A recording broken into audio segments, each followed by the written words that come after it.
Imagine going to jail for liking a tweet. 1 out of 4 of all internet users live in countries where people have been arrested for sharing, posting, or merely liking content on Facebook. 2 out of 3 of internet users live in countries where criticism of the government, military, or ruling family is subject to censorship. This is startling, given that the internet was created for people to have unrestricted access to information and communication without fear of censorship or surveillance.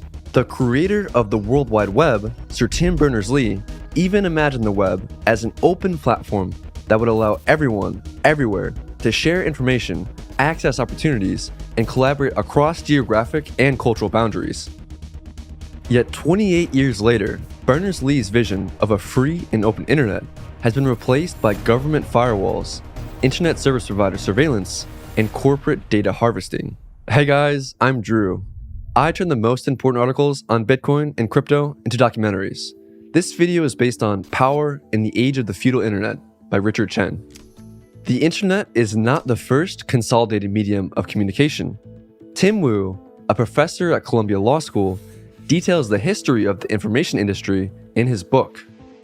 Each new form of media, the telegraph, telephone, radio, film, and television, was born free and open, but later evolved into a closed and controlled industry or monopoly. Each invited unrestricted use and enterprising experimentation until some mogul consolidated the medium into a ruthless monopoly that controlled what all users saw. But then the cycle repeats. A disruptive founder invents a new communication technology that breaks the stranglehold of the current information monopoly. The monopoly collapses, and a new free form of communication emerges until it becomes consolidated again. This process is so typical that Tim Wu calls it the cycle. We can think of the cycle as waves of new technologies.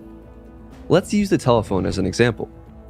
In 1876, telegraph company Western Union controlled the distribution of news, to the point that it determined the election that year by preventing negative coverage of Rutherford B. Hayes from being publicized. Meanwhile, Alexander Graham Bell invented the telephone the same year. At first, Western Union didn't want the telephone to pose a threat to its telegraph business and thus relegated the telephone to local business services. This proved to be the undoing of Western Union. Bell started AT&T in 1885. Theodore Vail later took over AT&T and began a ruthless campaign of predatory pricing and sabotage to consolidate hundreds of independent telephone companies under AT&T. Ultimately, AT&T purchased Western Union in 1909 and thus controlled all long-distance communication in the US. Now fast forward to the 21st century. With almost all our media traveling across a single network called the internet, an unprecedented potential is building for centralized control over what we see and hear. Is history repeating itself yet again with the next industrial consolidation of the internet? Could the internet be ruled by one corporate leviathan in possession of the master switch? We've come a long way since John Perry Barlow's A Declaration of the Independence of Cyberspace. This 1996 manifesto espoused a simple message. The internet simply exists outside the jurisdiction of any country's sovereignty and cannot be controlled by oppressive political and corporate forces. 2 decades later, this manifesto reads like a libertarian cyberpunk utopia. The free and open internet is now centralized and controlled by a handful of companies. If left unchecked, these centralized platforms could continue their control of information, personal data, and communication on the internet. Bruce Schneier of Harvard Law School argues that we live in a new feudal society. The rise of cloud computing, for instance, means that we are dependent on servers at Google, Facebook, Amazon, Apple, and Microsoft for our emails, photos, messages, and documents. We sacrifice complete control over our data and pledge allegiance to large, powerful corporations. These corporations, in turn, protect us from sysadmin duties and security threats. A feudal society consolidates power into the hands of a powerful few. We are serfs to our company overlords. Our lords use their relationship with us to increase their profit, sometimes at our expense if our incentives are misaligned. Medieval feudalism gave lords vast powers over the landless peasants. We are seeing the same trend happening on the internet.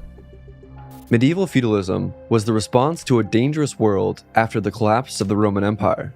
We, similarly, need convenience, portability, and durability of our data in addition to protection from cybercriminals and nation-state hackers. At the same time, a centralized internet poses many risks. A report by the MIT Media Lab identifies 4 dangers: top-down direct censorship, curatorial bias, abuse of curatorial power, and exclusion. First, consolidated digital platforms are more prone to direct censorship and surveillance pressures from governments than decentralized platforms. Platform companies must comply with local laws and regulations regarding free speech and censorship in order to stay in business. In spring of 2016, for instance, Facebook blocked users in Thailand from seeing satirical pages of the king and royal family of Thailand. Later that year, Facebook, at the pressure of US law enforcement, also took down videos of a Baltimore woman who was shot and killed by the police. Second, curation algorithms of major platforms can result in unintentional biases. Google and Facebook rely on advertisers for revenue. Their business models create an attention economy in which maximizing user engagement incentivizes the platforms to favor virality over veracity. This has led to the proliferation of misinformation or fake news, clickbait headlines that confirm voters' pre-existing political beliefs at the expense of fact-based coverage of current events. Third, platforms can abuse their curatorial powers. For instance, Facebook has been accused of suppressing conservative news stories from the trending news section, despite the stories being identified as hot topics by the platform's curation algorithm. Companies have no legal obligation to disclose how they prioritize content, and thus it is very difficult for an outsider to detect abuses of curatorial powers. Fourth, digital platforms can exclude certain groups from political and social discourse. Groups ranging from LGBT to journalists to indigenous communities have been excluded from Facebook's platform. Some users have even been flagged and suspended for expressing unpopular political opinions. We've seen how centralization of the internet poses many problems. One major reason why centralization has occurred is because of the design of the Hypertext Transfer Protocol, or HTTP, which standardizes how we distribute and present information to each other. The way HTTP distributes content is extremely brittle and encourages consolidation of the internet. When you go to a website today, your browser has to be directly connected to the servers that are hosting the website, even if the servers are far away, and the transfer process uses a lot of bandwidth. Moreover, HTTP downloads files from one computer at a time instead of downloading files from multiple computers simultaneously. Consequently, we're stuck with a slow and expensive internet that's consolidating into a few central choke points. The Interplanetary File System, or IPFS, is a new peer-to-peer hypermedia protocol that aims to replace HTTP by changing location addressing to content addressing. IPFS eliminates the need for websites to have a central origin server. Instead of searching for locations of specific servers, IPFS lets you search for the content itself, which can be stored on any server on the internet. Since the content is cryptographically verified, it can move through any untrusted middleman without putting it at risk. IPFS creates a fully distributed internet in which applications don't live on centralized servers, but rather operate all over the network from users' computers. IPFS makes content harder to censor because it's peer-to-peer and decentralized. Even if the original publisher is taken down, as long as at least one node on the network has a copy of the content, everyone will be able to get it. If one IPFS gateway gets blocked, another one can be used. Like HTTP, IPFS can also work over Tor and other anonymity systems. There have been 2 notable examples in the past when IPFS was useful for circumventing censorship. First is when the Turkish government blocked Wikipedia. Snapshots of Wikipedia were immediately placed on IPFS so that Turkish citizens could circumvent the government censorship and view all Wikipedia content without reaching the website wikipedia.org itself. Second is when the Spanish government raided ISPs to block websites in support of the Catalan independence referendum. The Catalan government then used IPFS to sidestep Spain's legal block and ensured information about the referendum remained open on the internet.